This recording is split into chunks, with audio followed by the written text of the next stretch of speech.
Hello, lovely people. Good morning. It's a new week, and we thank God for the gift of life. Today, we will continue from where we ended last week with respect to our topic high blood pressure.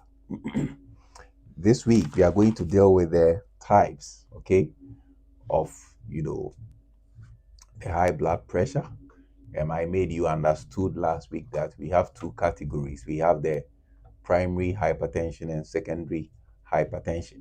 And I said that the primary hypertension is also known as the essential hypertension. Other books will also say that the primary hypertension is known as the idiopathic hypertension. But we are going to dwell on these two, the you know, essential and the primary, they are all the same. All right, so we will talk about the primary today. Then next week we'll deal with the secondary because there are a lot of things we have to know under the primary hypertension. The primary hypertension basically means that, or is a type of hypertension that doesn't have any underlying medical condition. So somebody has high blood pressure, but when you are dealing with a person, you can't trace any medical condition that has resulted in the high blood pressure. All right.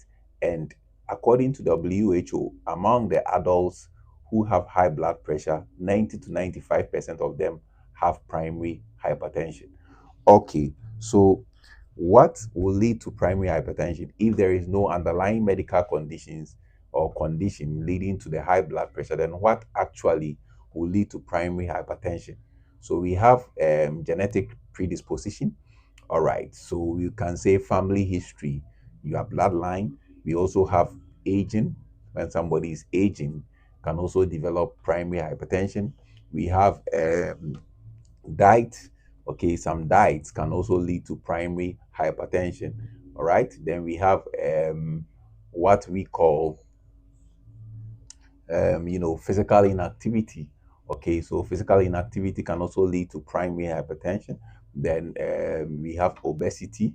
We have that's basically weight gain. We have stress. So all these factors can cause primary hypertension. So these are the risk factors that will lead to primary hypertension. So if somebody is suffering from primary hypertension and you trace down, you will notice that the person is having one of these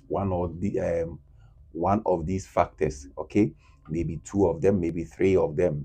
Okay, that is leading to the person having the high blood pressure. All right, so we will take these factors one by one and we will try and break them down. First of all, we will take the genetic predisposition. So genetic predisposition, basically family history. You hear a story that his grandfather had high blood pressure, his mother had high blood pressure, and he is also having high blood pressure. Or his so it is to tell you that hypertension can be, traced down bloodlines. Okay, so maybe your ancestors or your great great grandmother had hypertension. It is possible and your mother also had, it is possible that you are going to have. Why? And why is it so? You know, in this body we are living in, okay, we have something we call genes. Okay, so genes are inherited. We inherited the genes from our parents. Okay, and these genes are not just in our bodies for nothing. They are instructors of processes or activities that take place in our body. The body works with proteins, and these proteins are gotten from these genes, all right? Because we have something we call translation, where DNA is translated or transcribed to, or I mean, there is transcription where DNA will form messenger RNA, and the messenger RNA will be translated to form protein. Okay, so proteins are very important when it comes to the human body, and all these proteins we are talking about, their foundation is the genes. So these proteins that I mean we make in the human body, I mean, they are in our genes too, are able to give us protein, sometimes in the form of enzymes. Okay, so that the enzymes will control the metabolic activities that take place in the human body. So genes are very important. And in the human body, you realize that we have something we call the a renin angiotensin aldosterone system. All right. We also have something we call vascular endothelia. Okay. We will talk about them. So first of all, we will take the renin-angiotensin aldosterone system. So it's a system in the body that controls blood pressure. And this system, I mean, for it to function properly, you need genes that will help system to function. And these genes will be, will help to get the proteins that will be used to manufacture the enzymes that will help to mediate the function of this renin-angiotensin aldosterone system. So what this system does is that, the renin is the enzyme which converts angiotensinogen to angiotensin 1 and will be converted to angiotensin 2, which is the active form. Angiotensin 2 constrict blood vessels, okay? And the aldosterone is also supposed to cause reabsorption of sodium, okay, in the body. All right. So if the enzyme is not able to perform its function very well, then it means that these processes will not take place. All right. So if there is vasoconstriction, there should be a time that the vasoconstriction should stop. Okay. You don't need the vasoconstriction forever. And if there is sodium reabsorption, there should be a time, there should be a limit of the reabsorption. Okay. But in a case whereby the renin is function too much, is hyperactive, okay, it means that it's going to disrupt this system altogether. And as a result, this system will not function properly. And how would this renin be hyperactive? We have something we call variation. Okay, let's say you inherited the gene that is not able to make this enzyme properly formed. Okay, so if this enzyme is not properly formed, that means that these activities will be disrupted, or the gene that will make this enzyme hyperactive. Okay, so if you inherited that gene from your parent, it means that this variation you have will cause the renin to function hyperactively, okay, which will lead to continuous vasoconstriction. When we say vasoconstriction, it means that the blood vessels will narrow. And when the blood vessels narrow, that means that the blood pressure there will increase. All right. So this system will lead to high blood pressure if the blood vessel continue to constrict. Okay, if the constriction takes place continuously, then it means that there will be high blood pressure. And the reabsorption of sodium also, with respect to the aldosterone, it means that, wherever sodium is, there is water following. So when sodium is reabsorbed and water is following, it will increase the blood volume. Okay. When it increases the blood volume, in turn will increase blood pressure. All right. So when there is a disrupt of this system because of a malfunctioning enzyme, which is the renin, will lead to high blood pressure. All this boils down to the fact that we inherited a variant gene from our parent, okay, which is leading to this.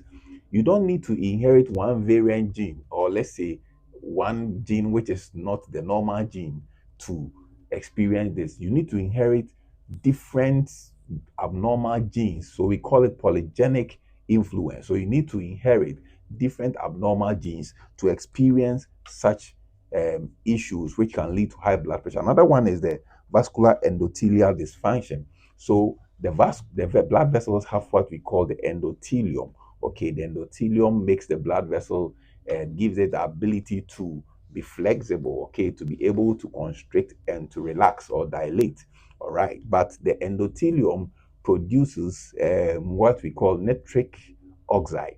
Okay, so the nitric oxide will help the blood vessels to dilate well to take in blood, all right, to other parts of the body, specifically the arteries. Okay, in a case whereby you inherit a gene that is not able to allow this, endothelium to produce the nitric oxide in enough quantity, this will cause the blood vessel to constrict, okay, and as a result, it will, cause it to constrict, and as a result, will increase blood pressure. All right. So genes are very important. So I'm trying to let you know how genes are able to lead to high blood pressure. All right. So it will disrupt the normal activities the body systems have to go through. All right. And as a result, will increase high blood pressure. And these activities, one, I mentioned the renin, angiotensin, aldosterone system. And I've also talked about the endothelium of the blood vessels, which will produce the nitric oxide to dilate the blood vessels. So dysfunction of this means that the blood vessel cannot dilate very well. All right. So another one too is the impaired kidney function and salt and water balance. So there is a gene which makes sure that the kidneys are functioning properly. All right. So if you inherit a variant gene which is not able to make the kidney function properly or perform its normal function, it means that the kidneys will not be able to balance the salt and water. Okay. And if that happens, then eventually your blood pressure will increase. I told you about the renin, angiotensin, aldosterone system, which the aldosterone will lead to, reabsorption of sodium and water, and also the angiotensin will lead to vasoconstriction. I mean, have it in mind. Imagine that somebody likes taking salt and the person also inherited this gene. Already you are reabsorbed, the bodies are reabsorbed. There is reabsorption of sodium, and reabsorption of sodium means that sodium is increased in the body, and you are taking salt in excess again. Taking salt contains sodium chloride. All right. So eventually you are building up the sodium level in your body, increasing the blood volume, and eventually um, resulting in high blood pressure. So it should tell you that somebody who has inherited such a gene isn't supposed to take in more salt. The person taking in more salt will amplify the the person's susceptibility to getting high blood pressure. Okay, so it is not the gene in isolation, inherited a variant gene in isolation leading to the high blood pressure, but it is coupled with environmental factors and the person's lifestyle. All right, so that is it for the genetic predisposition. And the another one I'll talk about is increasing age. So when you are aging, the blood vessels stiffens. Okay, we call it arteriosclerosis. It's not atherosclerosis. That one too is there. Atherosclerosis is when plaques are formed in the blood vessels, but this one is arteriosclerosis, stiffening of the blood vessels. And this happens because the elastic fibers are, broken down and will reduce the elasticity of the blood vessels. So aging will lead to this, which will in turn cause high blood pressure in the vessels. It will also lead to decreased dilatation or dilation capability of the blood vessels as a result of poor production of nitric oxide. All right, another one too I will talk about is taking in alcohol. Okay, alcohol activates the sympathetic nervous system. When I say the sympathetic nervous system, I mean that what will cause fight and flight. When there is a lion coming, your body needs to undergo certain mechanisms that will cause you to run so that the lion will not catch you and eat you up. All right. So the alcohol you are taking will activate this system unnecessarily, because at the point you don't need that system to be activated, but the alcohol will activate it. And when the system activates, it means that you are going to produce more adrenaline and noradrenaline, or more epinephrine and more not yes, norepinephrine. So as a result of that, you know as you are producing norepinephrine, it means that your blood vessels is going to constrict, and when blood vessels constrict, there is high blood pressure. But remember that this one happens just for a short term. So if the person keeps on taking the alcohol, it means that the body will undergo this for a very long time, and eventually the person will suffer high blood pressure. Alcohol intake will also cause changes in the hormones, or hormonal balances will change. There will be imbalances in the hormones. All right, that's what I mean. So alcohol will increase production of cortisol. Cortisol is a stress hormone, which will in turn increase the high blood pressure by causing reabsorption of sodium. Okay, and wherever sodium goes, water follows. Okay, the next one I'm talking about is obesity. So obesity is basically increasing weight. All right, so increasing weight. When your weight increases, you are at a risk of developing high blood pressure. How is it so? Obesity will cause what we call insulin um, resistance. Okay, so the insulin is not able to control the cells to take up glucose. All right, so the insulin is not able to stimulate the um, the production or the making of the glucose transporters to come and carry the glucose to the cells. And as a result, the insulin will remain in the blood in high quantity, which will also cause reabsorption of sodium, increased reabsorption of sodium and water, eventually increasing blood volume and causing high blood pressure. Also, um, there is what we call physical inactivity. So physical inactivity means that you are not working, you are not doing anything, you are always there without performing any activity. So we call it sedentary lifestyle. So you are just lazy and you are not exercising and all that. This one can also lead to high blood pressure. How does it lead to high blood pressure? You know, the more you exercise, the more you produce nitric oxide, which will help your blood vessels to dilate normally for blood to pass through smoothly. And also physical inactivity will also, increase the heart workload. The more you exercise, as I said, the more the able to produce nitric oxide to dilate blood vessels for the blood to flow through smoothly. But if you are not exercising, it means there is going to be more vasoconstriction because nitric oxide will not be produced in a quantity that will help the body to perform normally. So the heart will have to pump more than normal because if the blood vessel is constricted than normal, it means that if the heart is supposed to pump, let's say 60 times per minute. For the blood it wants to go out of it to go, that means that the heart will have to pump more than that, okay, because the access in the blood vessel is narrowed, and as a result, putting more pressure on the heart. All right, the next thing I'm going to talk about is the physical inactivity. So if you are not exercising, it builds up um, plague, all right, or the cholesterol level in your blood becomes high, basically the LDL. So lack of exercise would decrease the HDL. The high density lipoprotein, which is the HDL, helps to mop out the LDL, the low density lipoprotein, which is your bad cholesterol, from the blood vessels to the liver to be excreted out of your body. All right. So if the good cholesterol, which is the HDL, is less, it will give the LDL free, period to perform its worst actions in the human body. So you don't want that to happen to you. All right, the next thing I'm going to talk about is tobacco consumption. Tobacco consumption basically is smoking tobacco. People smoke tobacco a lot, and tobacco contains nicotine. Nicotine will stimulate your sympathetic nervous system, which will, I mean, increase blood pressure by the help of the norepinephrine, which will cause vasoconstriction, all right, and eventually will lead to high blood pressure.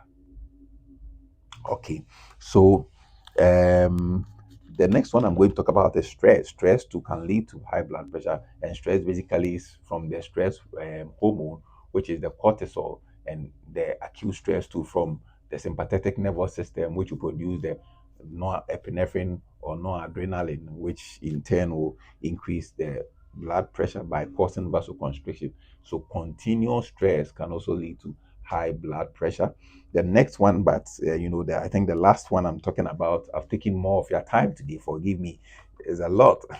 The last one I'm talking about is what we call diet. Okay, so diet, excessive salt consumption. A diet um, containing saturated fat, trans fat, can lead to high blood pressure. What are the saturated fat? Butter, coconut oil, palm oil, cakes, that's saturated and trans fats. Butter, coconut oil, palm oil, cakes, biscuits, red meat, sausages, cheese, pastries, ice cream, coconut milk, coconut cream, milk shakes, chocolate and chocolate spreads, palm kernel oil, poultry, especially with skin, margarine, etc. Okay, these are undersaturated and trans fats. Nti obi wɔ hɔ a somebody will go and buy kelewele. The oil has been used to fry kelewele for a long period and it has become a trans fat. You take it and you are dying. Okay, so buff loaf, the same thing. One oil, now they are cheap buff loaf for long period, and we are taking trans fats basically. So that is all I will leave with you under the primary hypertension. I've rushed through, forgive me, because I had a lot to share and I didn't want to take much of your time. God willing, we are going to continue next week. We are going to talk about the secondary hypertension and how you are going to develop that one too. Then from there, we will go down and talk more about the symptoms and signs. Mostly people don't experience symptoms. People they don't see any sign, but it's usually diagnosed when they go and check their BP and realize that their BP is high. Thank you very much for your time. Let me pray for you. Father, I pray, committing my viewers into your hands. I ask that let their week be blessed and bless them like never before. If anybody is sick, suffering from high blood pressure, I pray that you heal the person in the name of Jesus. Thank you, living God, for an answered prayer. Um, Beloved, if you are a hypertensive patient and you are reluctant taking your medication, I'll advise you that take your medication, okay? People take the medication, even though it's not really curable, but some people take the medication, and by the grace of God, they are healed of high blood pressure. Some people too, through the lifestyle modification, together with taking the medications, they get better, and they are no more. Some people are no more taking the medications now. So I will advise you to take your drugs appropriately. Thank you very much for your time. God bless you. Have a blessed week. Bye bye.